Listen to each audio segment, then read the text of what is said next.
All right, friends, let's talk towers. Specifically, the Ted Stevens Anchorage Air Traffic Control Tower, the one keeping Alaska's airspace safe and not so sound right now. Here's the latest from Things We Thought Were Funded But Apparently Aren't files.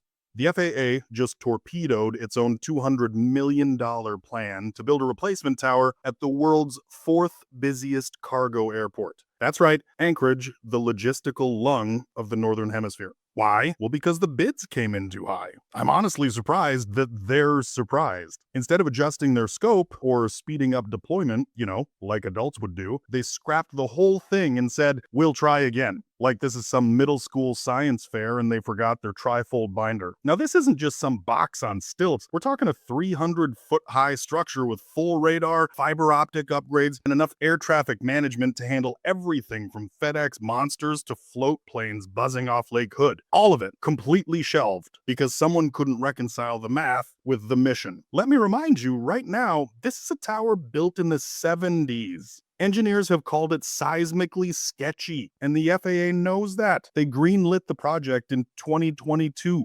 gushed about safety, strategy, and air superiority, and now, nothing but radio silence. They're hitting reset, hoping that a miracle contractor suddenly appears with a cheaper quote, even though it's 3 years later and construction costs around the country have all gone up. Let's be clear, this is not how you steward taxpayer dollars. This is how you stall critical infrastructure in a place where winter doesn't negotiate and aviation is the road system to the rest of the country. And the silence from DC has been deafening. Even after Murkowski, Sullivan, and Begich started raising eyebrows and emailing, hey, where's that tower at, folks? Alaska doesn't have the luxury of a hiccup on this project. We need that tower, and we needed it yesterday. And if the FAA doesn't want to look like it's duct taping a safety system together, it better stop rebooting and start building. Because if the runway lights go out on this one, nobody's going to be clapping when the landing gear hits the tarmac.